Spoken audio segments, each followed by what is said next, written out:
Well, it is a beautiful day here on the farm. Sun has come out. Birds are singing, as you can hear. But it was not this way yesterday. Just want to show you some of the storm damage that I have. First of all, front yard. Everywhere you look are just those little tips of limbs. These are oak. And they're just everywhere. I mean, everywhere there's an oak tree, there's limbs on the ground. Limbs on the ground. Limbs. Limbs.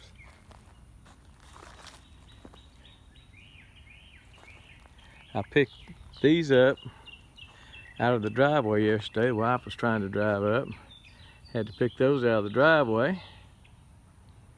I mean, we got about 1.5 inches of rain, 1.25 inches, not a whole lot of rain. It was hard, but man, oh man, we got some wind. I wasn't even home. I was eating with some friends, drove back and saw the results of the wind.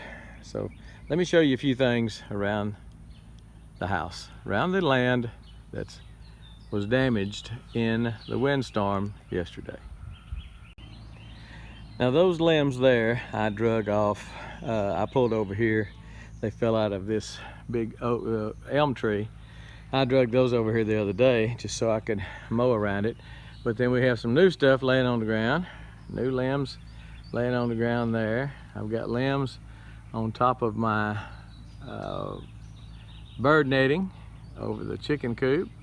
Limb right there by the well.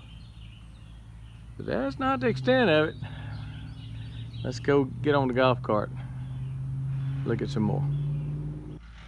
So this is the backyard. And again, everywhere there's an oak tree or a tree, got those limbs laying everywhere out in the yard. Just little limb tips. I can mow them with my riding mower. They're not big. These aren't. But just, you know, maybe a 1/2 inch in diameter at the stem, at the largest point. And there's one larger limb right there. More limbs. There's some little bit bigger limbs in the backyard. So let's drive down to pasture. Got something more to show you. So I'm down here by my little walkway bridge. This is not the tractor bridge, but the bridge that I kind of a walkover bridge or golf cart or whatever. And I've got 2 pretty good sized trees. Those trees are 80 feet tall, probably. And this is the first time I've been down here, so you're seeing it when I'm seeing it. So let me look, come down here and get on the other side of the bridge and see exactly what happened. It just, that creek was so saturated. I've never seen anything like that. It just lifted up the bank of the creek with the roots. You know, the roots are usually going to hold it all together. And it just, you got the bank laying there like that, and it was laying there like that yesterday, and it just whoop when the trees fell. Again, pretty good sized trees. Those are hackberry. I got 1 elm in there. And I'll have to come get them out. Put them in my burn pile. It's gonna be some work, but I'm gonna wait till it dries up a little bit. It's just tough to get in here with my tractor. Water is still running, as you can see. And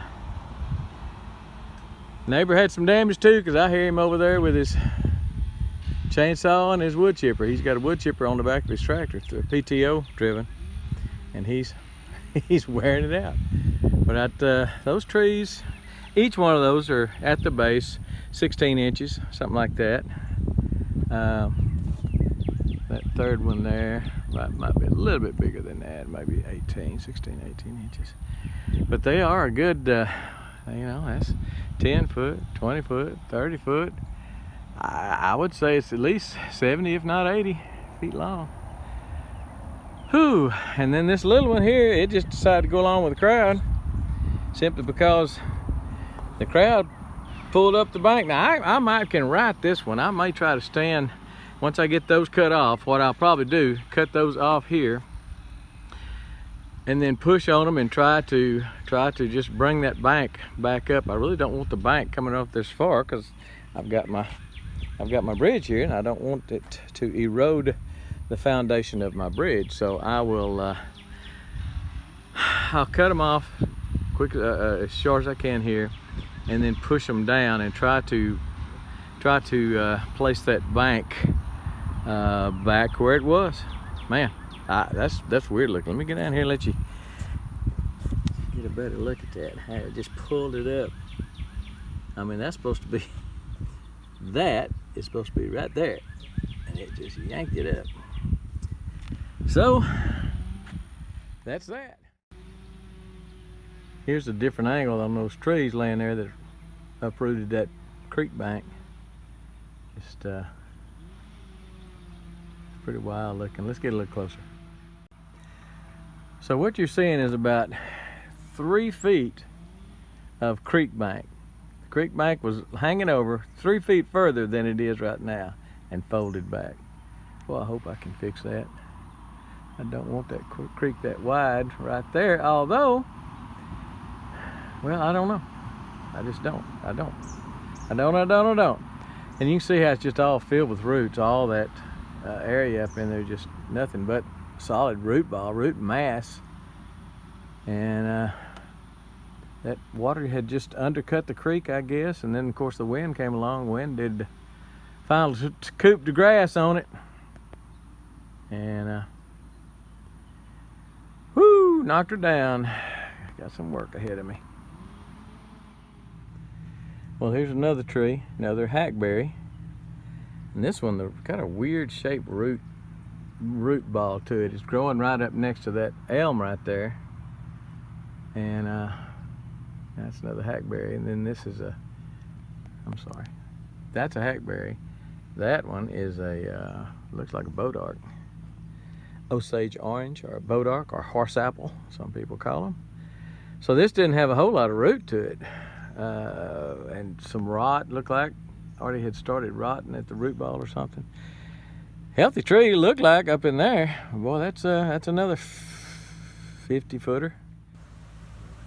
Well, there's the tree I showed you from a distance just a while ago that's kind of broke off. That's my house up there on the hill, and creek right there. You can hear the creek when we get a little closer.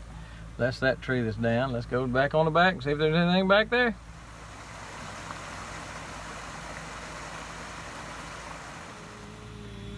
So we got a few limbs here.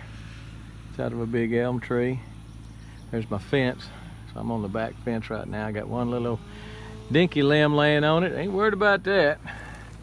I don't see anything else. I'm just looking down fence line. It's too wet for me to go too much further down in there, so I don't see anything. I wasn't as concerned. I used to run back here every time there was a storm just to make sure, because the land behind me didn't have a fence, but he has since fenced in his, so they can't get out on the road that's back behind here. Probably road 600-700 feet behind here. They could, in fact, my brother-in-law had some cows over here one time. Tree fell over it, just made a little walkway, and they wound up, I don't know, half a mile away. So his cows. So anyway, I don't see any breach. I don't see any limbs hanging over the fence. So this looks good. So we're good. I mean, I've got some work to do, but and I'm hoping I can straighten out that bank I showed you. But anyway, we got. We didn't have as much damage as some folks did. Like I say, neighbors. Now, my neighbor is very fastidious. If he sees a limb on the ground, he chips it up. I mean, one limb. I'm not quite that fastidious about my limb picking up. My limb picking up is when I get around to it. Okay. and I don't like to get my tractor out and drive. I have to drive through my yard to get to the pasture. And when it's mushy, that tractor sinks down to 12 inches, and then I've got ruts in my yard to deal with, so I'll wait till it dries out, and then I'll go down there and put on my snake boots and get after it. All right, just wanted to show you the damage. We'll drive back down that way and go to the house. Not too bad, not great. Got some big trees down, but it sure could have been worse. I've got some real big trees up by the house. Nothing fell on the house. Nobody got hurt. Just a creek bank kind of damage, and we're gonna try to straighten that up, and I'll video that for you. I guess that's about it. We're gone.